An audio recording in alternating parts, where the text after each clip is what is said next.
Hi friends, I am Puneeth. Welcome to my official channel Puneeth forum. ಸ್ನೇಹಿತರೆ, ಇವತ್ತು ನಾವು ಸಂವಿಧಾನ ಮತ್ತು ರಾಜಕೀಯದಲ್ಲಿ 4ನೇದು ಭಾಗದಲ್ಲಿರ್ತಕ್ಕಂಥ ರಾಜ್ಯ ನಿರ್ದೇಶಕ ತತ್ವಗಳ ಬಗ್ಗೆ ಮಾತಾಡೋಣ. ಓಕೆ, ಇದನ್ನ ಇಂಗ್ಲೀಷಲ್ಲಿ directive principles of state policy ಅಂತಾರೆ. ಇದು ಒಂದು ರೀತಿ ವೆರಿ ಇಂಪಾರ್ಟೆಂಟ್ ಆಗಿರ್ತಕ್ಕಂಥ ಚಾಪ್ಟರ್ ಕೂಡ. ಇದರಲ್ಲಿ ನಿಮಗೆ ಎಕ್ಸಾಮಲ್ಲಿ ಹೆಂಗೆ ಕ್ವಶನ್ಸ್ ಬರುತ್ತೆ, ಇದಕ್ಕೂ ಮೂಲಭೂತ ಹಕ್ಕು ಕಂಪೇರ್ ಮಾಡಿ ಕೇಳ್ತಕ್ಕಂಥದ್ದು ಇರುತ್ತೆ. ಓಕೆ, ಮೂಲಭೂತ ಹಕ್ಕಿಗೂ ಮತ್ತು ಇದಕ್ಕೂ ಕಂಪೇರ್ ಮಾಡಿ ಕೇಳ್ತಾರೆ. ಸೊ ಅದರಿಂದ ಇದೆರಡಕ್ಕೂ ಒಂದು ರೀತಿ ಒಂದು ಘರ್ಷಣೆ ಆಗ್ತಕ್ಕಂಥದ್ದು. ಸೊ ಡೀಟೇಲ್ ಆಗಿ ಅನಾಲಿಸಿಸ್ ಮಾಡೋಣ. ಸೊ ಇದಕ್ಕಿಂತ ಮುಂಚೆ ಯಾರು ನೋಡಿಲ್ಲ ನನ್ನ ವಿಡಿಯೋಸ್ ದಯವಿಟ್ಟು ನೋಡಿ. ಮೂಲಭೂತ ಹಕ್ಕಿಂದ ಹಿಡಿದು ಒಕ್ಕೂಟ ಮತ್ತು ಪೌರತ್ವ ಇದೆಲ್ಲ ಕಂಪ್ಲೀಟ್ ಚಾಪ್ಟರ್ ವೈಸ್ ಮಾಡ್ತಾ ಬಂದಿದ್ದೀನಿ. ಈಗ 4ನೇ ಭಾಗ, ಸಂವಿಧಾನ 4ನೇ ಭಾಗದಲ್ಲಿರ್ತಕ್ಕಂಥ ಡೈರೆಕ್ಟಿವ್ ಪ್ರಿನ್ಸಿಪಲ್ ಆಫ್ ಸ್ಟೇಟ್ ಪಾಲಿಸಿಗೆ ಬಂದಿದ್ದೀನಿ, ರಾಜ್ಯ ನಿರ್ದೇಶಕ ತತ್ವಗಳಿಗೆ. ಸೊ ಇದು ರಿಲೇಟೆಡ್ ನಿಮಗೆ ವಿಡಿಯೋಸ್ ಲಿಂಕ್ಸು ಅದೆಲ್ಲ ಬೇಕು ಅಂತಂದರೆ ನನಗೆ ಸಪ್ರೇಟ್ ಪ್ಲೇಲಿಸ್ಟೇ ಮಾಡಿದ್ದೀನಿ, ಅಲ್ಲಿ ನೋಡ್ಬೋದು. ಅಥವಾ ನನ್ನ ಟೆಲಿಗ್ರಾಮ್ ಚಾನಲ್ ಫಾಲೋ ಮಾಡಿ, ಅಲ್ಲೂ ಕೂಡ ನಿಮಗೆ ಲಿಂಕ್ಸ್ಗಳು ಸಿಗುತ್ತೆ, PDF ಸಿಗುತ್ತೆ. ಮತ್ತು ಇದ್ರ ಬೇಸಿಸ್ ಮೇಲೆ ಕ್ವಿಝಸ್ಸು ಕೂಡ ಡೈಲಿ ಬೇಸಿಸ್ ಮೇಲೆ ನಾನು ಮಾಡ್ತಾ ಇದ್ದೀನಿ.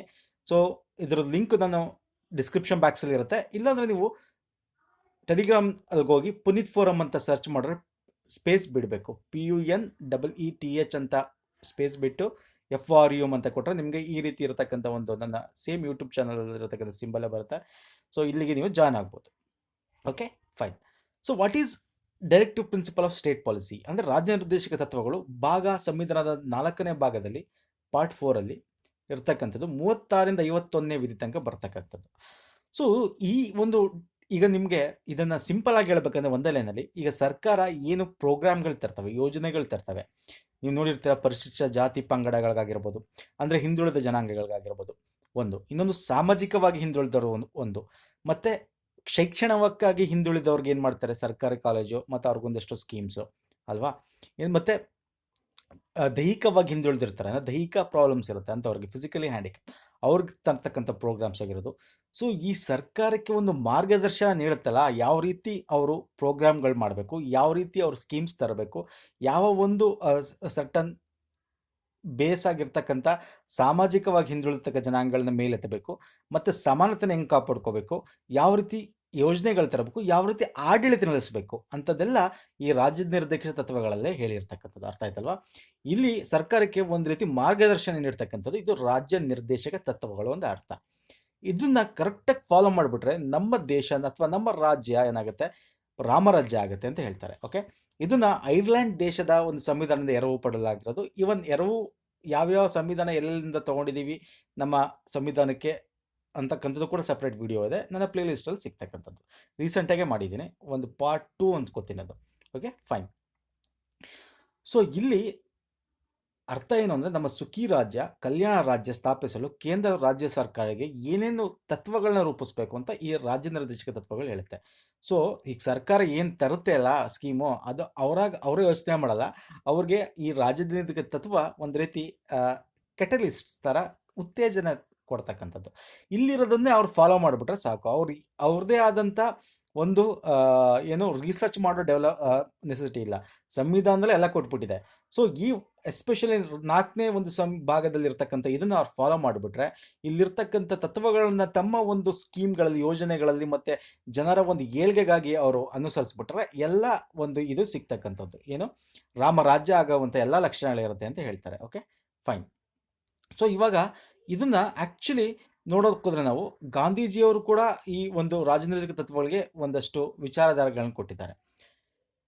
ನಾವು ಇದನ್ನ ತತ್ವಗಳು ಏನಿದೆ, ಈ 36ರಿಂದ 51 ಆರ್ಟಿಕಲ್ಸ್ ಏನಿದೆ, ವಿಧಿಗಳು, ಇದನ್ನು ನಾವು ಉದಾರತ್ವ ತತ್ವ, ಗಾಂಧಿವಾದ ತತ್ವ, ಸಮಾಜವಾದ ತತ್ವ ಅಂತ ಡಿವೈಡ್ ಮಾಡ್ಬೋದು. ಬಟ್ ಇಲ್ಲಿ ಮೇನ್ ಥಿಂಗ್ ಏನು ಅಂದರೆ, ಇದನ್ನ ಡಿವೈಡ್ ಇದೆಯಲ್ಲ, ಇದು ಸಂವಿಧಾನದಲ್ಲಿ ಕೊಟ್ಟಿಲ್ಲ, ನಾವು ಡಿವೈಡ್ ಮಾಡ್ಕೋತಾ ಇರೋದು. ಯಾಕಂದರೆ ಇಲ್ಲಿ ಒಂದಷ್ಟು ತತ್ವಗಳು ಏನಿದೆ ಸಂವಿಧಾನದಲ್ಲಿ, ಅದು ಗಾಂಧೀಜಿಯವರು ಸ್ವತಂತ್ರ ಹೋರಾಟ ಟೈಮಲ್ಲಿ ಅವ್ರು ಮಾಡಿರ್ತಕ್ಕಂಥ ಘೋಷಣೆಗಳು, ಅವ್ರು ಹೇಳಿರ್ತಕ್ಕಂಥ ಹೆಂಗಿರಬೇಕು ಅಂತಕ್ಕಂಥದ್ದು ಹೇಳಿರ್ತಕ್ಕಂಥ ಇದನ್ನು ಇಟ್ಕೊಂಡು ಒಂದಷ್ಟು ತತ್ವಗಳನ್ನ ಈ ಒಂದು ರಾಜನೈತಿಕ ತತ್ವಗಳಲ್ಲಿ ಸ್ಪೆಸಿಫೈ ಮಾಡಿದ್ದಾರೆ, ಮೆನ್ಷನ್ ಮಾಡಿದ್ದಾರೆ. ಅದಕ್ಕೆ ಅದನ್ನ ಗಾಂಧಿ ತತ್ವ ಅಂತ ಕರಿಬೋದು. ಅಂದರೆ ಇದನ್ನು ನಾವು ಮಾಡ್ಕೊಂಡಿರ್ತಕ್ಕಂಥ ಸಂವಿಧಾನದಲ್ಲಿ ಈ ರೀತಿ ಡಿವೈಡ್ ಇಲ್ಲ, ಅದನ್ನು ಅರ್ಥ ಮಾಡ್ಕೊಳ್ಳಿ. ಉದಾರತ್ವ ತತ್ವ ಅಂತ, ಉದಾರತ್ವ ತತ್ವ ಅಂದ್ರೆ ಉದಾರವಾಗಿ ಕೃಷಿ ಅಂದರೆ ನಮ್ಮ ಪರಿಸರ ಆಗಿರ್ಬೋದು, ಕೃಷಿ ಆಗಿರ್ಬೋದು. ಸೊ ಈ ರೀತಿ ನಾನು ಮುಂದೆ ಹೇಳ್ತಾ ಹೋಗ್ತೀನಿ. ಸಮಾಜವಾದ ತತ್ವ ಅಂದರೆ ಸಾಮಾಜಿಕವಾಗಿ ಎಲ್ಲರನ್ನೂ ಈಕ್ವಲ್ ಆಗಿ ಮಾಡಬೇಕು ಅಂತಂದರೆ, ಸಾಮಾಜಿಕವಾಗಿ ಈಕ್ವಲ್ ಆಗಿ ಮಾಡಬೇಕು ಅಂದರೆ ಸಮಾಜದಲ್ಲಿ ಒಬ್ಬಂಗೆ ಶಿಕ್ಷಣ ಇಲ್ಲ, ನಾವು ಶಿಕ್ಷಣ ಕೊಡೋಕೆ ಉಚಿತ ಶಿಕ್ಷಣ ಕೊಡಬೇಕು. ಸೊ ಅವನಿಗೆ ಕೆಲಸ ಇಲ್ಲ ಅಂದರೆ ಕೆಲಸ ಕೊಡಬೇಕು ಒಂದು, ಮತ್ತು ಈಕ್ವಲ್ ಆಗಿ ಎಲ್ಲರಿಗೂ ಒಂದೇ ಸಮವಾಗಿರ್ತಕ್ಕಂಥ ಒಂದು ವೇತನ ಜಾರಿ ಮಾಡ್ತಕ್ಕಂಥದ್ದು ಈ ರೀತಿ ಅಲ್ವಾ, ಅರ್ಥ ಆಯ್ತಲ್ವಾ? ಇದೆಲ್ಲ ಏನಾಗುತ್ತೆ, ನಮ್ಮ ಒಂದು ಸಮಾಜದ ತತ್ವ ಬರುತ್ತೆ. ಫಾರ್ ಎಕ್ಸಾಂಪಲ್ ನೀವು ಆರ್ಟಿಕಲ್ 44 ಗೊತ್ತಿರತ್ತೆ ನಿಮಗೆ ಅಲ್ವಾ? ಆರ್ಟಿಕಲ್ 44 ಏನು ಹೇಳುತ್ತೆ, ಏಕರೂಪ ಸಂಹಿತೆ ಬಗ್ಗೆ ಮಾತಾಡುತ್ತೆ, ಅಂದರೆ ಯೂನಿಫಾರ್ಮ್ ಸಿವಿಲ್ ಕೋಡ್ ಬಗ್ಗೆ ಮಾತಾಡುತ್ತೆ ಅಲ್ವಾ? ಅದನ್ನು ನಾವು ಉದಾರತೆ ತತ್ವ ಅಡಿಯಲ್ಲಿ ಹಾಕೋಬೋದು, ಆಯಿತಾ? ಅಂದರೆ ಎಲ್ಲರೂ ಕೂಡ ಈಕ್ವಲ್ ಆಗಿ ಮಾಡಬೇಕು ಅಂತೇಳಿ. ನೀವು ಇದ್ರ ಬಗ್ಗೆ ಎಷ್ಟೊಂದು UPSC KS ಅಥವಾ IAS ಪ್ರಿಪೇರ್ ಆಗ್ತಿರೋರು ಇದ್ರ ಬಗ್ಗೆ ಗೊತ್ತಿರುತ್ತೆ. ಆರ್ಟಿಕಲ್ 44 ಬರೋದು ರಾಜ್ಯ ನಿರ್ದೇಶಕ ತತ್ವಗಳ ಅಡಿಯಲ್ಲಿ. ಓಕೆ, ಈಗ ಒಂದೊಂದೇ ತುಂಬ ಬೇಗ ಜಾಸ್ತಿ ನಾನು ತೊಗೊಂಡೋಗಲ್ಲ, ಬೇಗ ಬೇಗ ಎಕ್ಸ್ಪ್ಲೇನ್ ಮಾಡ್ತೀನಿ. ಯಾಕಂದರೆ ಇಲ್ಲಿ ಪ್ರತಿಯೊಂದು ಆರ್ಟಿಕಲ್ಸ್ ಬೇಸಿಸ್ ಮೇಲೆ ನಿಮ್ಮ ಕ್ವಶನ್ ಬರಲ್ಲ, ಅರ್ಥ ಆಯ್ತಲ್ವಾ? ಓವರಾಲ್ ಆಗಿ ನಿಮ್ಗೆ ರಾಜ್ಯ ನಿರ್ದೇಶಕ ತತ್ವ ಅಂದ್ರೇನು, ಅದು ಯಾವ ಪರ್ಪಸ್ ಇದೆ, ಅದು ನ್ಯಾಯಿಕ ರಕ್ಷಾ ಅಲ್ವೋ ಅಂತ ಕೇಳ್ತಾರೆ.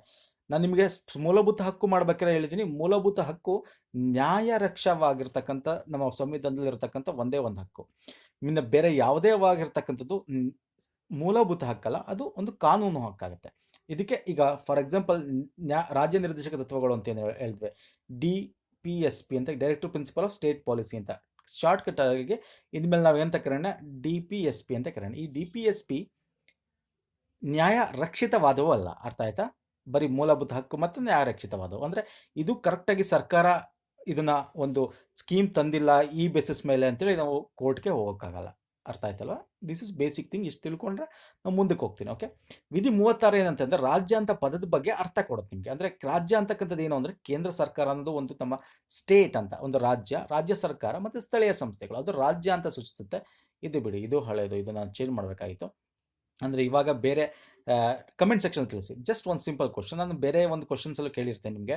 At present okay, Jammu Kashmir divide ಆದಮೇಲೆ ಅಂದರೆ ಅದನ್ನು ರಾಜ್ಯದಿಂದ ಯೂನಿಟ್ ಟೆರಿಟರಿ ಮಾಡಿದ್ಮೇಲೆ ಅಟ್ ಪ್ರೆಸೆಂಟು ಎಷ್ಟು ರಾಜ್ಯಗಳಿವೆ, ಎಷ್ಟು ಯೂನಿಯನ್ ಟೆರಿಟರಿಗಳಿವೆ? ಅಂದರೆ ಯೂನಿಯನ್ ಟೆರಿಟರಿ ಅಂದರೆ ನಿಮ್ಗೆ ಗೊತ್ತಿರಬೇಕು, ಇನ್ನೊಂದು DU ಡಾಮನ್, ನಗರ್ ಮತ್ತು ದಾದರ್ ಹವೇಲಿ ಈ ಎರಡು ಯೂನಿಯನ್ ಟೆರಿಟರಿಗಳು ಕೇಂದ್ರಾಡಳಿತ ಪ್ರದೇಶಗಳು ಮರ್ಜ್ ಆಗಿವೆ. ಓಕೆ, ಈಗ ಅಟ್ ಪ್ರೆಸೆಂಟ್ ಎಷ್ಟು ಸ್ಟೇಟ್ಸ್ ಮತ್ತು ಯೂನಿಯನ್ ಟೆರಿಟರಿ ಅಂತ ಕಮೆಂಟ್ ಸೆಕ್ಷನ್ ತಿಳಿಸಿ.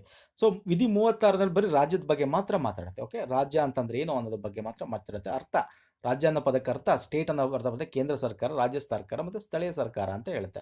ಪ್ರಾಧಿಕಾರ ಇದ್ರ ಬಗ್ಗೆ ಸೂಚನೆ ಕೊಡ್ತಕ್ಕಂಥದ್ದು ಅಷ್ಟೇ.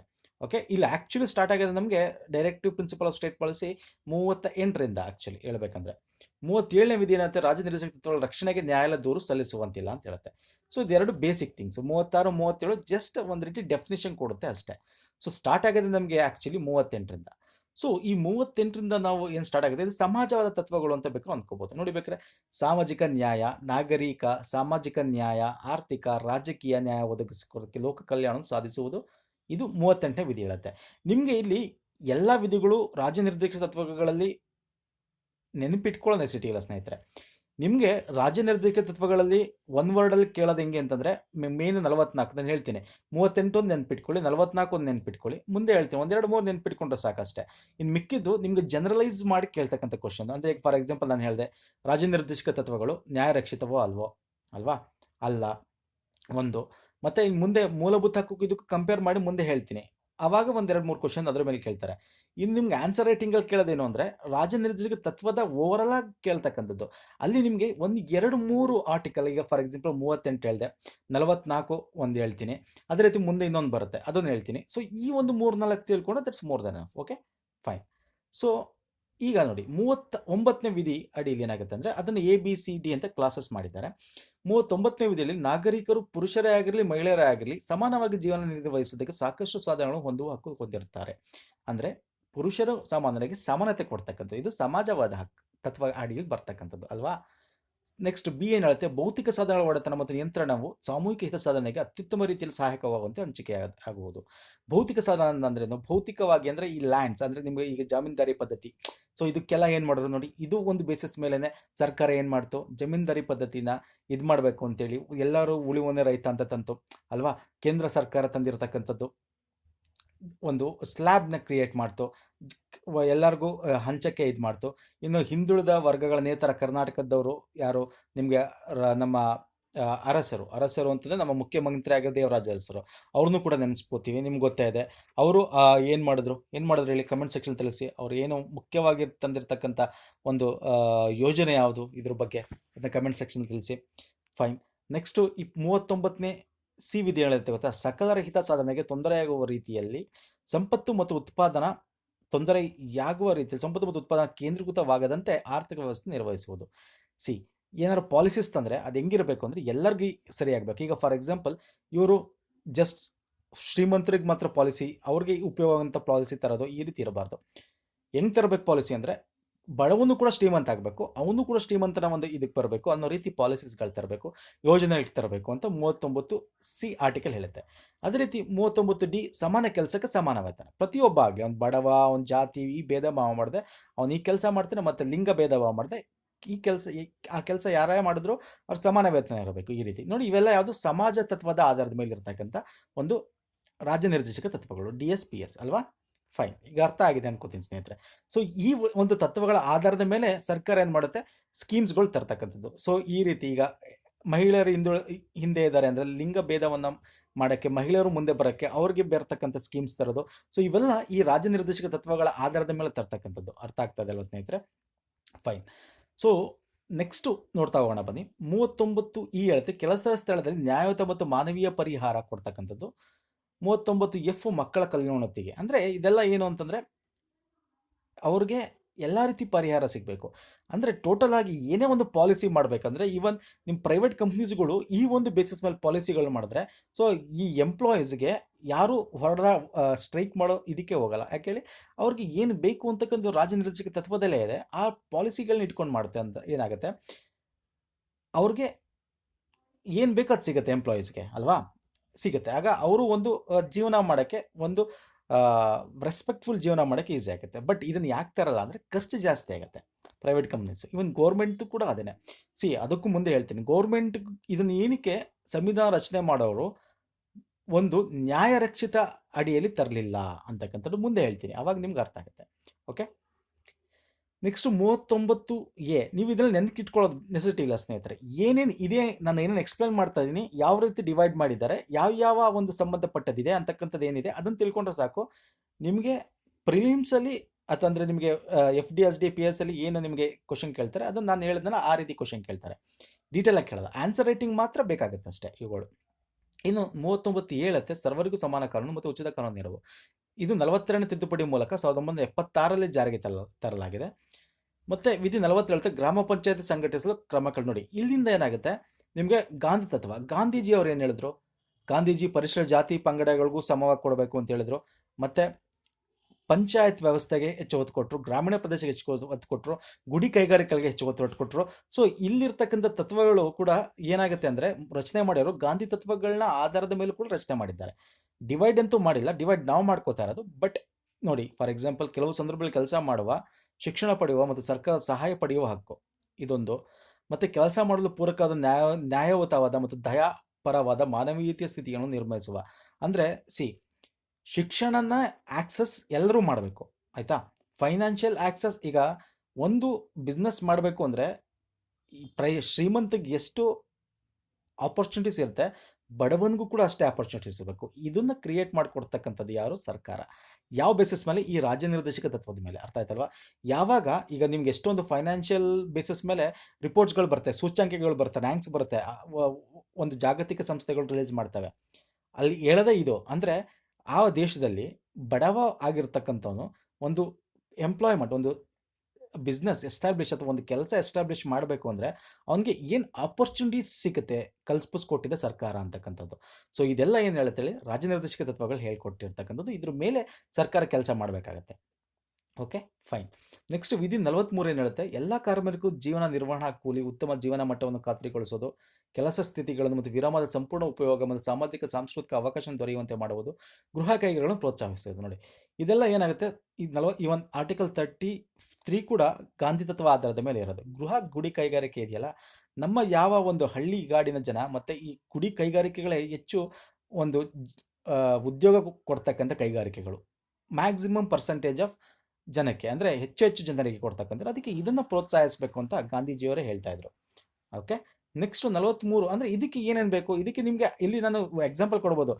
ಕೈಗಾರಿಕೆಗಳಿಗೆ ಒಂದಷ್ಟು ಆ್ಯಕ್ಟ್ಸ್ಗಳು ತಂದಿವೆ. ಈಗ ಫಾರ್ ಎಕ್ಸಾಂಪಲ್ ಪಂಚಾಯತ್ ವ್ಯವಸ್ಥೆ, ಅದಕ್ಕೆ ಪಂಚಾಯತ್ ವಿಕೇಂದ್ರೀಕರಣಕ್ಕೆ ಪಂಚಾಯತ್ ಕಾಯ್ದೆ ತಂದಿದೆ ಅಲ್ವಾ, ಮುನ್ಸಿಪಾಲಿಟಿ ಕಾಯ್ದೆ ತಂದಿದೆ. ಸೊ ಇದೆಲ್ಲ ಯಾವುದ್ರ ಮೇಲೆ, ಈ ರಾಜನಿರ್ಧಕ ತತ್ವಗಳ ಮೇಲೆ ಸರ್ಕಾರ ತಂದಿರತಕ್ಕಂಥದ್ದು.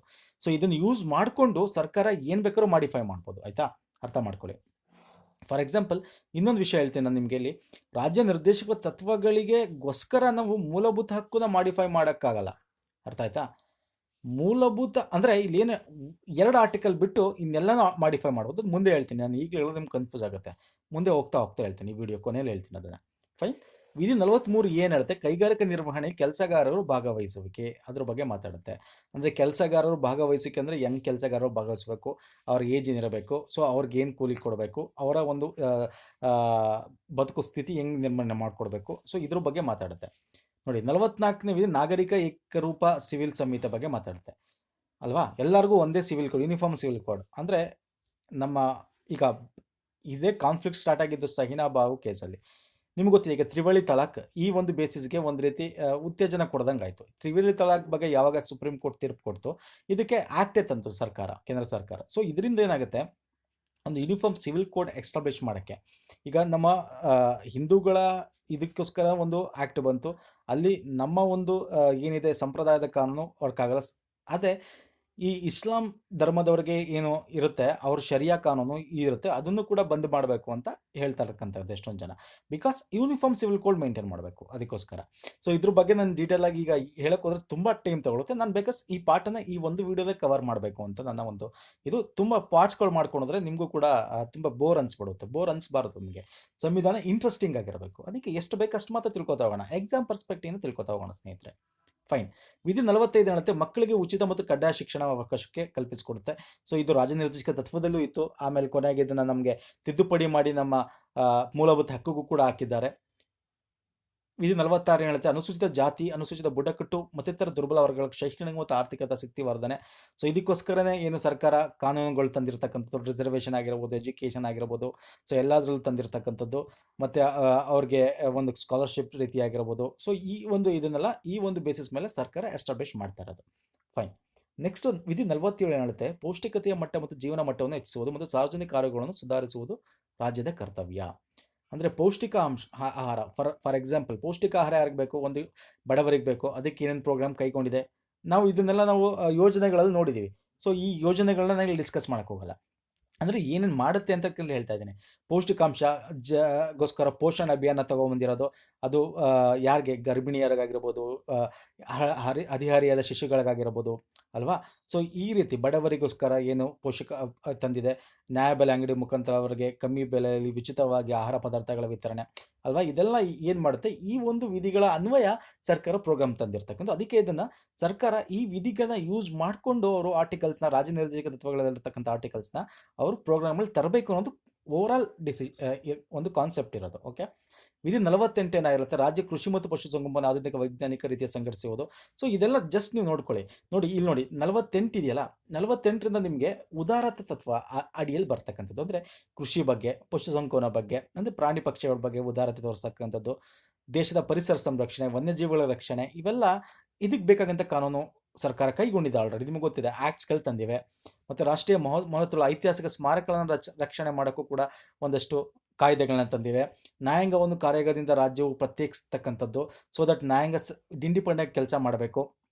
ಸೊ ಇದಕ್ಕೆ ವಿಧಿ 50ನೇದು ಹೇಳುತ್ತೆ. ಇನ್ನು ಲಾಸ್ಟ್ 51ನೇ ವಿಧಿ ಹೇಳುತ್ತೆ ಅಂತಾರಾಷ್ಟ್ರೀಯ ಶಾಂತಿ ಭದ್ರತೆಯನ್ನು ವೃದ್ಧಿಗೊಳಿಸೋದು. ಸೊ ನೋಡಿ, ಈ 48ರಿಂದ ಏನಿದೆ 51, ಇದು ಉದಾರ ತತ್ವದ ಆಧಾರದ ಮೇಲೆ ಇರ್ತಕ್ಕಂಥದ್ದು. ಉದಾರ ತತ್ವ ಅಂದ್ರೆ ಏನೆಲ್ಲ, ಉದಾರತೆಯಿಂದ ಎಲ್ಲರೂ ನೋಡಬೇಕು, ಎಲ್ಲರೂ ಒಟ್ಟಿಗೆ ಉಡ್ಸ್ಕೋಬೇಕು, ಮತ್ತು ಪರಿಸರಗಳು ರಕ್ಷಣೆ ಮಾಡಬೇಕು, ಎಲ್ಲ ಬೇರೆ ಪ್ರಾಣಿ ಪಕ್ಷಿಗಳು, ಎಲ್ಲ ಜೀವಂತ ಇರ್ತಕ್ಕಂಥ ಎಲ್ಲದನ್ನು ರಕ್ಷಿಸಬೇಕು ಅನ್ನೋದು ಉದಾರ ತತ್ವದ ಆಧಾರದ ಮೇಲೆ ಇರ್ತಕ್ಕಂಥದ್ದು. ಸೊ ಇದು ನಮಗೆ ನೆನಪಿಟ್ಕೊಳ್ಳೋ ನೆಸಿಟಿ ಇಲ್ಲ. ಅರ್ಥ ಆಯ್ತಲ್ವಾ. ಈ ಆರ್ಟಿಕಲ್ಸ್ನ ನಿಮಗೆ ಎಕ್ಸಾಮಲ್ಲಿ ಕೇಳಲ್ಲ, 95% ಕೇಳಲ್ಲ. ಮೇನ್ ಕೇಳೋದಂದ್ರೆ ಈಗ ನೀತಿ ಸಂಹಿತೆ ಬಗ್ಗೆ ಕೇಳ್ಬೋದು. 38ನೇ ಆರ್ಟಿಕಲ್ ನಾನು ನಿಮ್ಗೆ ಹೇಳಿದೆ, ಆಯಿತಾ, ಅದ್ರ ಬಗ್ಗೆ ಕೇಳ್ಬೋದು. ಸೊ ಈ ರೀತಿ. ಆದರೆ ಇದನ್ನು ಒಂದಷ್ಟು ಜನ ಟೀಕೆ ಕೂಡ ಮಾಡಿದ್ದಾರೆ. ಯಾಕಂದರೆ ಇದೊಂದು ಬ್ಯಾಂಕುಗಳ ಚೆಕ್ ಅಂತ KT ಶಾ ಹೇಳ್ತಾರೆ. KT ಶಾ ಹೇಳ್ತಾರೆ ಇದು ಬ್ಯಾಂಕುಗಳ ಚೆಕ್ ಇದ್ದಂಗೆ ಅಂತ ಹೇಳ್ತಾರೆ ಅಲ್ವಾ. ಒಬ್ಬರು ಒಂಥರ ಟೀಕೆ ಮಾಡಿದ್ದಾರೆ. ಏನಕ್ಕೆ ಟೀಕೆ ಮಾಡಿದ್ದಾರೆ ಅಂದರೆ, ಇದು ಒಂದು ಸರ್ಕಾರ ತರಬೇಕು ಅಂತ ಎಲ್ಲೂ ನಮಗೆ ಒಂದು ಕೊಟ್ಟಿಲ್ಲ ಅಲ್ವಾ. ಸರ್ಕಾರ ತರಬೇಕು ಅಂತ ಎಲ್ಲೂ ನಮಗೆ 100% ತರಬೇಕು ಅಥವಾ ಸರ್ಕಾರದ ಮೇಲೆ ಇದಾಗುತ್ತೆ ಅಂತ ಎಲ್ಲೂ ಹೇಳಿಲ್ಲ ಒಂದು. ಮತ್ತೆ ಅದಕ್ಕೋಸ್ಕರನೇ ಕೆ ಟಿ ಶಾಹ ಹೇಳಿರೋದು ಬ್ಯಾಂಕ್ಗಳ ಚೆಕ್ ಅಂತ. ಅದೇ ರೀತಿ ನಾಸರುದ್ದೀನ್ ಅವರು ಏನು ಹೇಳ್ತಾರೆ ಗೊತ್ತಾ, ಇದು ಜನವರಿಯ 2ನೇ ತಾರೀಕಿಂದ ಹೊಸ ವರ್ಷದ ನಿರ್ಣಯಗಳದ್ದತ್ತೆ ಅಂತ ಹೇಳ್ತಾರೆ. ನೀವು ಜನವರಿ 1ಗೆ ಒಂದಷ್ಟು ನಿರ್ಣಯ ಕೈಗೊಳ್ತೀರ, ನಾ ಈ ವರ್ಷ ಇದು ಮಾಡ್ತೀನಿ ಅಂತ ಅಲ್ವಾ. ಸೊ ಆಮೇಲೆ 2ನೇ ತಾರೀಕಿಂದ ಏನು ಮಾಡ್ತೀವಿ, ಅದನ್ನ ನಾವು ಉಲ್ಲಂಘನೆ ಅಂದರೆ ನಾವು ಅನುಸರಿಸಕ್ಕೆ ಹೋಗಲ್ಲ, ನಾವು ನಮ್ಮ ನಿರ್ಣಯಗಳನ್ನ. ಅದೇ ರೀತಿ ಇದು ಕೂಡ ಒಂದು ನಿರ್ಣಯ ಕೊಟ್ಟಿದ್ದಾರೆ, ಆದರೆ ಅದನ್ನು ಅನುಸರಿಸಲ್ಲ. ಜನವರಿ 2ನೇ ತಾರೀಕಿನ ಹೊಸ ವರ್ಷದ ನಿರ್ಣಯಗಳನ್ನು ನಾವು ಉಲ್ಲಂಘಿಸದಂತೆ ಇದೇ ಇರತಕ್ಕಂಥ ತತ್ವ ಅಂತ ಹೇಳ್ತಾರೆ, ಆಯಿತಾ. ಮತ್ತು ಇಲ್ಲಿ ಸಂವಿಧಾನಾತ್ಮಕ ಘರ್ಷಣೆಗಳಿಗೆ ಎಡೆ ಮಾಡಿಕೊಡುತ್ತೆ. ಯಾಕಂದರೆ ನಿಮಗೆ ಸಂವಿಧಾನಿಕ ಘರ್ಷಣೆ ಅಂದ ತಕ್ಷಣ ಏನಾಗುತ್ತೆ ಅಂತಂದರೆ, ಫಾರ್ ಎಕ್ಸಾಂಪಲ್ ರಾಜ್ಯನಿರ್ದೇಶಕ ತತ್ವಗಳಿಗೂ ಇದಕ್ಕೆ ಏನೇನು ಸಂವಿಧಾನಿಕ ಘರ್ಷಣೆಗಳನ್ನ ತಿಳ್ಕೊತಾ ಹೋಗೋಣ. ಇಲ್ಲಿ ನೋಡಿ, ಗೋಕುಲನಾಥ್ ಪ್ರಕರಣದಲ್ಲಿ ಹೇಳುತ್ತೆ, ರಾಜ್ಯನಿರ್ದೇಶಕ ತತ್ವಗಳನ್ನು ಅನುಷ್ಠಾನಗೊಳಿಸಲು ಮೂಲಭೂತ ಹಕ್ಕುಗಳನ್ನು ತಿದ್ದುಪಡಿ ಮಾಡುವಂತಿಲ್ಲ, ಆಯಿತಾ. ಅಂದರೆ ಈಗ ರಾಜ್ಯನಿರ್ದೇಶಕ ತತ್ವಗಳಲ್ಲಿ ಏನಿದೆ, ಸಮಾನತೆ ಕೊಡಬೇಕು, ಅದು ಕೊಡಬೇಕು, ಇದು ಕೊಡಬೇಕು, ಏನೇನು ಮತ್ತು ಈ ಕಾನೂನು ರೂಪಿಸ್ಬೇಕಂತ ಏನೇನಿದೆ ಅದನ್ನೆಲ್ಲ ಒಂದು ಯೋಜನೆ ತರಕ್ಕೆ ಮೂಲಭೂತ ಹಕ್ಕನ್ನು ತಿದ್ದುಪಡಿ ಮಾಡೋಂಗಿಲ್ಲ ಅಂತ ಹೇಳುತ್ತೆ. ಅಂದರೆ ಮೂಲಭೂತ ಹಕ್ಕು ತಿದ್ದುಪಡಿ ಮಾಡ್ಬೋದು ಯಾವಾಗ ಅಂದರೆ ಬೇಸಿಕ್ ಸ್ಟ್ರಕ್ಚರ್ಗೆ ಎಫೆಕ್ಟ್ ಆಗದ ರೀತಿ, ಆಯಿತಾ. ಅದು ಅರ್ಥ ಆಯ್ತಾ ಇದಲ್ವ, ಬೇಸಿಕ್ ಸ್ಟ್ರಕ್ಚರ್ ಎಫೆಕ್ಟ್ ಆಗಬಾರ್ದು. ಒಂದು 24ನೇ ವಿಧಿ ತಿದ್ದುಪಡಿಲಿ ಮೂಲಭೂತ ಹಕ್ಕುಗಳಿಗೆ ತಿದ್ದುಪಡಿ ಮಾಡಲು ಅವಕಾಶ ಮಾಡಿಕೊಡುತ್ತೆ. ಅದೇ 25ನೇ ತಿದ್ದುಪಡಿ ಮೂಲಕ ಸಂವಿಧಾನದ 31C ವಿಧಿಯನ್ನು ಸೇರಿಸುತ್ತೆ. ಈ ವಿಧಿಯಲ್ಲಿ 2 ಅಂಶಗಳು ಒಳಗೊಂಡಿದೆ. ಏನು ಅಂದರೆ, ಒಂದು, ಸಂವಿಧಾನ 39B ಮತ್ತು C ರಾಜನೀತಿ ತತ್ವಗಳ ಅನುಷ್ಠಾನಗೊಳಿಸಲು 14 ಮತ್ತು 19 ವಿಧಿಗಳ ಮೂಲಭೂತ ಹಕ್ಕನ್ನು ಉಲ್ಲಂಘಿಸಬಹುದು ಅಂತ ಹೇಳುತ್ತೆ.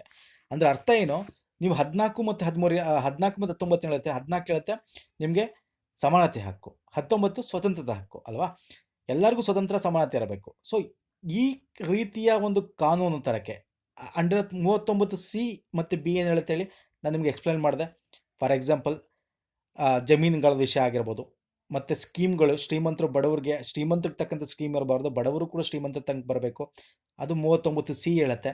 ಸೊ ಈ ರೀತಿ ಒಂದು ಸ್ಕೀಮ್ಸ್ ತರಬೇಕಂದಾಗ ಈ ಸಮಾನತೆ ಆಧಾರ ಮತ್ತು ಸ್ವತಂತ್ರ ಆಧಾರ ಇದೆಯಲ್ಲ 1940, ಇದನ್ನು ಬೇಕಾದ್ರೆ ಉಲ್ಲಂಘನೆ ಮಾಡಿ ಬೇಕಾದ್ರೆ ಅವರು ಸ್ಕೀಮ್ನ ತರಬೋದು. ಇದನ್ನ ಈ ಒಂದು ಹಕ್ಕು ಹೇಳ್ತಕ್ಕಂಥದ್ದು ಯಾವುದು ಅಂದರೆ ಸುಪ್ರೀಂ ಕೋರ್ಟ್ ಹೇಳಿರ್ತಕ್ಕಂಥದ್ದು ಈ ತಿದ್ದುಪಡಿ ಮುಖಾಂತರ. ಆದರೆ ಬೇರೆ ಯಾವ ಹಕ್ಕೂ ಮಾಡೋಕ್ಕಾಗಲ್ಲ.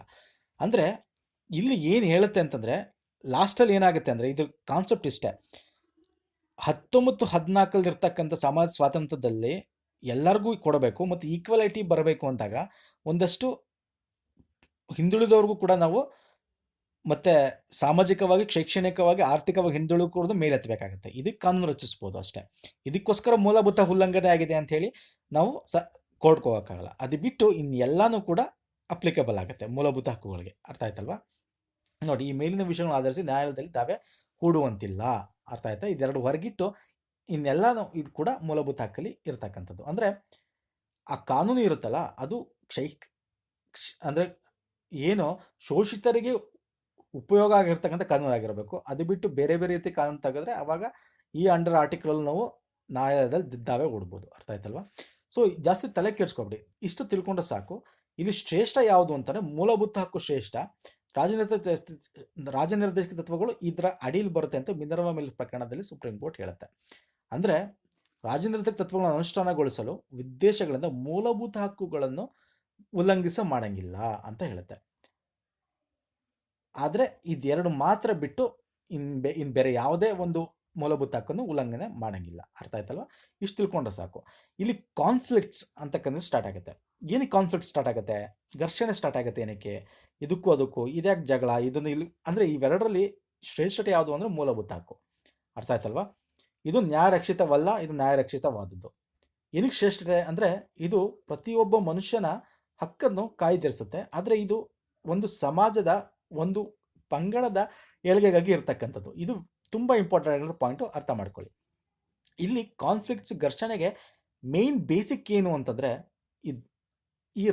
ಈಗ ಫಾರ್ ಎಕ್ಸಾಂಪಲ್ ನಾನು ನಿಮ್ಗೆ ಹೇಳಿದೆ, ಸಂವಿಧಾನ ಮಾಡೋರು ಇದಕ್ಕೆ ನ್ಯಾಯರಕ್ಷಿತವಾಗಿ ಯಾಕೆ ಕೊಡಲಿಲ್ಲ, ಸುಮ್ಮನೆ ಜಸ್ಟ್ ಅವ್ರು ದೇ ಹ್ಯಾವ್ ಮೇಡ್ ಇಟ್ ಅಂದರೆ ಇದನ್ನು ಅನುಸರಿಸಿ ಅಂತ ಆಪ್ಷನಲ್ ಮಾತ್ರ ಆಗಿಬಿಟ್ರು. ಅಂದರೆ ಇದು ಕಾನೂನು ರಕ್ಷಣೆ ಅಷ್ಟೇ, ಅಂದರೆ ಸಾಂವಿಧಾನಿಕ ರಕ್ಷಣೆ ಇಲ್ಲ. ಅಂದರೆ ನಾವು ಕೋರ್ಟ್ಗೆ ನ್ಯಾಯರಕ್ಷಿತವಾದವಲ್ಲ. ಏನಕ್ಕೆ ಅಂತಂದರೆ ಆ ಟೈಮಲ್ಲಿ ಸಂವಿಧಾನ ಏನು ರಚನೆ ಮಾಡ್ತಾ ಇದ್ದಾರಲ್ಲ, ಆ ನಿರ್ಮಾತೃಗಳು ಅಂತ ನಾವು ಏನು ಕರಿತೀವಿ, ಅವ್ರು ಹೇಳೋದೇನು ಅಂದರೆ, ಈ ಸಂವಿಧಾನ ಮಾಡೋ ಟೈಮಲ್ಲಿ ನಮ್ಮ ಭಾರತದ ಸ್ಥಿತಿ ಇತ್ತಲ್ಲ, ಹಣಕಾಸಿನ ಸ್ಥಿತಿ ತುಂಬ ಹೀನಾಯವಾಗಿತ್ತು. ಅದರಿಂದ ಇದನ್ನು ನಾವೇನಾದ್ರು ನ್ಯಾಯರಕ್ಷಿತವಾಗಿ ಅವ್ರು ಮಾಡಿದರೆ ಪ್ರತಿಯೊಂದು ಸ್ಕೀಮ್ನ ಗೌರ್ಮೆಂಟ್ ತರಲ್ಲ ಅಂತೇಳಿ ಪ್ರತಿಯೊಂದಕ್ಕೂ PI ನಾವು ದಾವೆ ಹುಡ್ತಾ ಹೋಗ್ಬೋದಾಗಿತ್ತು. ಅಲ್ವಾ?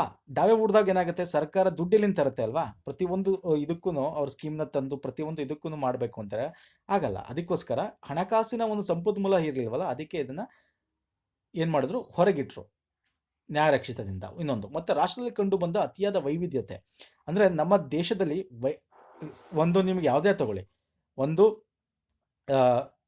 ಲಿಂಗ್ವಿಸ್ಟಿಕ್ ಅಂತಂದರೆ ಭಾಷಾ ವೈವಿಧ್ಯತೆ ತಗೊಳ್ಳಿ, ಸಂಸ್ಕೃತಿ ವೈವಿಧ್ಯತೆ ತಗೊಳ್ಳಿ, ಜಾತಿ ವೈವಿಧ್ಯತೆ ತಗೊಳ್ಳಿ, ಅಲ್ವಾ?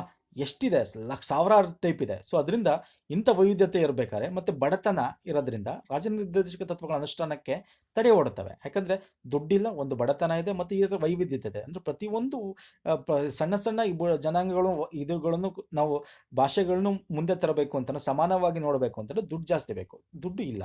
ಅದರಿಂದ ಇದನ್ನು ಏನು ಮಾಡ್ತು ಅಂದರೆ ಇದರಿಂದ ಹೊರಗಿಡ್ತಕ್ಕಂಥದ್ದು. ಅದಕ್ಕೆ ರಾಷ್ಟ್ರದಿಂದ ಏಕರೂಪ ನಾಗರಿಕ ಸಂಹಿತೆಯನ್ನು ಜಾರಿಗೆ ತರುವುದು ಮತ್ತು ಗೋಹತ್ಯೆ ನಿಷೇಧಿಸುವುದು ವಿವಿಧ ಜಾತಿ ಧರ್ಮಗಳ ಹಸ್ತದಲ್ಲಿರುವುದರಿಂದ ಭಾರತದಲ್ಲಿ ಅಷ್ಟು ಸುಲಭ ಅಲ್ಲ.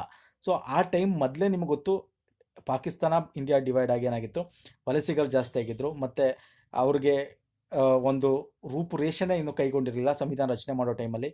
ಸೊ ಅದರಿಂದ ಇದು ನ್ಯಾಯರಕ್ಷಿತ ಅಂಡಲ್ಲಿ ತೊಗೊಂಡ್ಬಿಟ್ರೆ ಏನಾಗುತ್ತೆ ಅಂದರೆ ಹೊರೆ ಆಗುತ್ತೆ ಅನ್ನೋ ಒಂದು ಉದ್ದೇಶದಿಂದ ಇಟ್ಟಿದ್ರು ಅಷ್ಟೇ.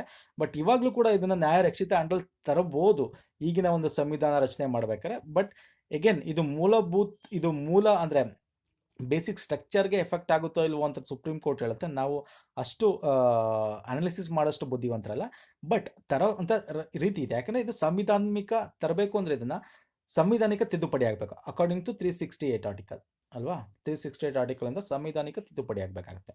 ಓಕೆ, ಅರ್ಥ ಆಯಿತು ಅನ್ಕೋತೀನಿ ಏನಕ್ಕೆ ಇದನ್ನು ಹೊರಗಿಟ್ರು ನಮ್ಮ ಸಂವಿಧಾನ ನಿರ್ಮಾತೃಗಳು ಅಂತ. ಫೈನ್. ಸೊ ಹಾಗಾದ್ರೆ ಇದೆರಡಕ್ಕೂ ಬೇಸಿಕ್ ತಿಳ್ಕೊಂಡ್ವಿ. ಏನೇನು ಕಾನ್ಫ್ಲಿಕ್ಟ್ಸ್ ಅಂದರೆ ಡಿಫ್ರೆನ್ಸ್ ಏನು ಅಂತಂದರೆ, ಇದು ಭಾಗ 3ರಲ್ಲಿ ಅಡಕವಾಗಿದೆ, ಇದು ಭಾಗ 4ರಲ್ಲಿ ಅಡಕವಾಗಿದೆ. ಈಗ ಸಮ್ಮರಿ ಮಾಡಬೇಡ.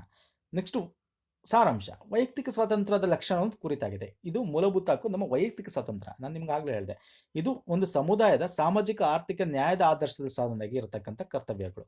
ಅದು ಹೊಣೆಗಾರಿಕೆ. ಇದು ನೋಡಿ, ಇದು ನೈತಿಕ ಹೊಣೆಗಾರಿಕೆ. ಸರ್ಕಾರಕ್ಕೆ ನೈತಿಕತೆ ಇರಬೇಕು. ಇದು ಕಾನೂನು ರಕ್ಷಣೆ ಅಲ್ಲ ಅಂಥೇಳಿ ಅವರು ಮಾಡೋದಲ್ಲ.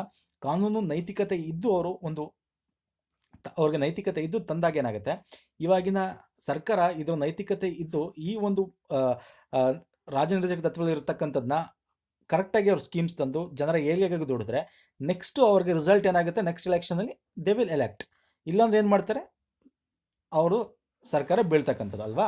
ನೋಡಿ, ನ್ಯಾಯಾಲಯದಿಂದ ರಕ್ಷಣೆ ಪಡೆದಿವೆ, ಇದು ನ್ಯಾಯಾಲಯದಿಂದ ರಕ್ಷಣೆ ಪಡೆದಿಲ್ಲ. ಇವುಗಳು ಉಲ್ಲಂಘನೆ ಆದರೆ ನ್ಯಾಯಾಲಯದ ಮೂಲಕ ಪರಿಹಾರ ಪಡೆಯಬಹುದು. ಇದನ್ನು ಪರಿಹಾರ ಪಡೆಯೋಕ್ಕಾಗಲ್ಲ, ಅಂದರೆ ಪ್ರಶ್ನಿಸುವಂತಿಲ್ಲ. ಕಾನೂನು ನೆಲೆಯಿಂದ ರೂಪಿತವಾಗಿರೋದು ನೈತಿಕ ನೆಲೆ. ನೋಡಿ, ಇದು ಕಾನೂನಿನ ಅಂಡರಲ್ಲಿ ಇರ್ತಕ್ಕಂಥದ್ದು ಮೂಲಭೂತ ಹಕ್ಕು ನ್ಯಾಯರಕ್ಷಿತವಾದವು. ಆದರೆ ಇದು ನ್ಯಾಯರಕ್ಷಿತವಲ್ಲ. ನೈತಿಕತೆಯಿಂದ ಸರ್ಕಾರ ಕೆಲಸ ಮಾಡಬೇಕಾಗತ್ತೆ. ಈ ರಾಜನಿರ್ದೇಶಕ ತತ್ವಗಳನ್ನು ಜನರ ಏಳಿಗೆಗೆ ಬಳಸಬೇಕಾಗತ್ತೆ.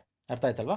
ಅದರಿಂದ ಹೇಳ್ತಾರೆ, ಏನೇನು ಹೇಳ್ತಾರೆ ಗೊತ್ತಾ, ಸಂವಿಧಾನ ನಿರ್ಮಾಪಕರು ನಿರ್ಮಾತೃಗಳು ಹೇಳ್ತಾರೆ, ನೀವು ಕರೆಕ್ಟಾಗಿ ಕೆಲಸ ಮಾಡಿದ್ರೋ ಇಲ್ವೋ ಅನ್ನೋದು ಈ ರಾಜನಿರ್ದೇಶಕ ತತ್ವಗಳ ನೀವು ಆಡಳಿತದ ಮೇಲೆ ಡಿಪೆಂಡ್ ಆಗಿರುತ್ತೆ. ನೀವು ಮಾಡಿಲ್ಲ ಅಂತಂದರೆ ಈ ತತ್ವಗಳ ಆಧಾರದ ಮೇಲೆ ನಮ್ಮ ಒಂದು ವಿರೋಧ ಪಕ್ಷಗಳಿದೆಯಲ್ಲ ಫೈಟ್ ಮಾಡುತ್ತೆ. ಸೊ ಇದು ವಿರೋಧ ಪಕ್ಷಗಳಿಗೆ ಒಂದು ರೀತಿ ರಾಜನಿರ್ದೇಶಕ ತತ್ವಗಳನ್ನು ಕಾಯ್ತಕ್ಕಂಥ ಕಾವಲು ನಾಯಿ ಅಂತ ಕೂಡ ಕರಿಬೋದು ನಾವು. ಅರ್ಥ ಆಯ್ತಲ್ವಾ? ಸೊ ವಿರೋಧ ಪಕ್ಷಗಳಿಗೆ ಒಂದು ರೀತಿ ಇದು ಅಡ್ವಾಂಟೇಜ್ ಇದ್ದಂಗೆ. ಈ ರಾಜನಿರ್ದೇಶಕ ತತ್ವಗಳನ್ನ ಅವ್ರು ಚೆನ್ನಾಗಿ ತಿಳ್ಕೊಂಡಿದ್ರೆ ಇದನ್ನ ಏನು ಮಾಡಬೇಕು, ಜಾರಿಗೆ ತನ್ನಿ ಅಂತ ಸರ್ಕಾರ ಪ್ರೆಷರ್ ಹಾಕ್ಬೋದಲ್ವಾ? ಅದರಿಂದ ಇದು ಒಂದು ವಿರೋಧ ಪಕ್ಷಗಳಿಗೆ ಕಾವಲು ಮಾಡ್ತಕ್ಕಂಥದ್ದು. ಅಂದರೆ ಕಾವಲು ನಾಯಿ ಅಂತಲೇ ವಿರೋಧ ಪಕ್ಷಗಳನ್ನ ಕರಿಬೋದು. ರಾಜನಿರ್ದೇಶಕ ತತ್ವಗಳ ಕಾವಲು ನಾಯಿ ಅಂತ ಬೇಕಾದ್ರೆ ಕರಿಬೋದು.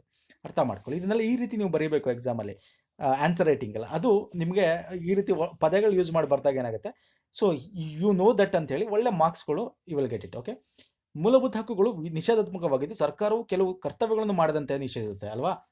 ಮೂಲಭೂತ ಹಕ್ಕುಗಳ ವಿಧಿಯಲ್ಲಿ ಈ ಕೆಲಸ ಮಾಡಂಗಿಲ್ಲ, ಇದನ್ನು ನೀವು ಈ ರೀತಿ ಮಾಡಂಗಿಲ್ಲ ಅಂತ ನಿಷೇಧ ಮಾಡುತ್ತೆ. ಆದರೆ ರಾಜನೀತಿಯ ತತ್ವಗಳಿದೆಯಲ್ಲ, ಅದನ್ನು ಸಕಾರಾತ್ಮಕಗಳು. ಸರ್ಕಾರ ಈ ಕೆಲಸಗಳು ಮಾಡಬೇಕು ಅಂತ ಹೇಳ್ತಕ್ಕಂಥದ್ದು. ಸೊ ಇದೇ ಡಿಫ್ರೆನ್ಸ್.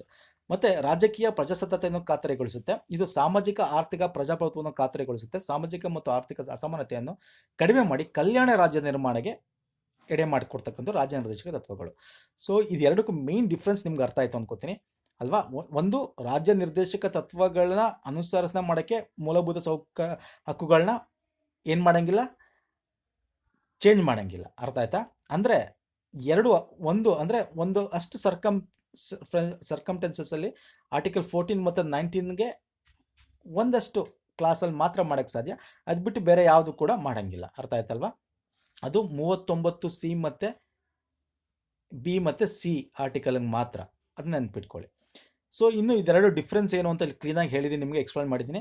ಸೊ ಈಗ ರಾಜ್ಯ ನಿರ್ದೇಶಕ ತತ್ವಗಳ ಬಗ್ಗೆ ನ್ಯಾಯರಕ್ಷಿತ ಅಲ್ಲ ಅಂತ ಗೊತ್ತಿದೆ, ಭಾಗ 4 ಬರ್ತಕ್ಕಂಥದ್ದು. ಈಗ ಇದೆರಡು ಡಿಫ್ರೆನ್ಸ್ ತಿಳ್ಕೊಂಬಿಟ್ರೆ ನೀವು ಆರಾಮಾಗಿ ಎಕ್ಸಾಮ್ ಬರೀತಾರೆ. ಎನಿ ಕ್ವಶನ್ಸ್ ದೇ ವಿಲ್ ಆಕ್ಸ್. ಡೋಂಟ್ ವರಿ, ಆರ್ಟಿಕಲ್ ನಿಮಗೆ ಏನು ಇದು ಎಷ್ಟು 35ರಿಂದ 40 ಏನು ಬರುತ್ತೆ 51 ತನಕ ಇಷ್ಟು ತಿಳ್ಕೊಂಡ್ರೆ ಸಾಕು. ದಿಸ್ ಇಸ್ ಎನಫ್, ಇಷ್ಟು ಬರುತ್ತೆ ಅಂತ. ಅದರಲ್ಲಿ 38ನೇ ಆರ್ಟಿಕಲ್ ಒಂದು ತಿಳ್ಕೊಳ್ಳಿ, 44ನೇ ಆರ್ಟಿಕಲ್ ಬಗ್ಗೆ ತಿಳ್ಕೊಳ್ಳಿ. That's more than enough. ತುಂಬ ಒಂದು 3-4 ಆರ್ಟಿಕಲ್ ನಾನು ಎಕ್ಸ್ಪ್ಲೈನ್ ಮಾಡಿದೆ, ಮೇನ್ ಇಂಪಾರ್ಟೆಂಟು. ಅದು ಅಷ್ಟು ತಿಳ್ಕೊಂಡ್ರೆ ದಟ್ಸ್ ಸಾಕು. ಓಕೆ, ಇದಿಷ್ಟು ಅರ್ಥ ಆಗಿದೆ ಅನ್ಕೋತೀನಿ. ನೆಕ್ಸ್ಟ್ ಚಾಪ್ಟರ್ ನೋಡಿ, ಮೂಲಭೂತ ಕರ್ತವ್ಯಗಳು ಇದೆ. ಅದು 4A ಆರ್ಟಿಕಲ್ ಅಂಡಲ್ಲಿ ಬರುತ್ತೆ. ಸೊ ಅದು ಈ ರೀತಿ ಒಳ್ಳೊಳ್ಳೆ ಇದನ್ನು ನಾನು ನಿಮಗೆ ವಿತ್ ಕಾನ್ಸೆಪ್ಟ್ ಎಕ್ಸ್ಪ್ಲೈನ್ ಮಾಡ್ತಾ ಹೋಗ್ತೀನಿ.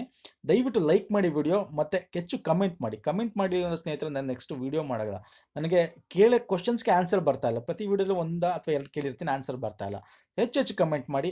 ನೆಕ್ಸ್ಟು ಮೂಲಭೂತ ಕರ್ತವ್ಯಗಳು 4A ಅಂಡರಲ್ಲಿ ಇರ್ತಕ್ಕಂಥ ಪಾರ್ಟಲ್ಲಿ ಇರ್ತಕ್ಕಂಥದ್ದನ್ನು ತೊಗೋತೀನಿ ಅಂತ ಹೇಳ್ತಾ ವಿಡಿಯೋ ಮುಗಿಸ್ತಾ ಇದ್ದೀನಿ. ನೆಕ್ಸ್ಟ್ ವಿಡಿಯೋದಲ್ಲಿ ಸಿಗ್ತೀನಿ. ಧನ್ಯವಾದಗಳು.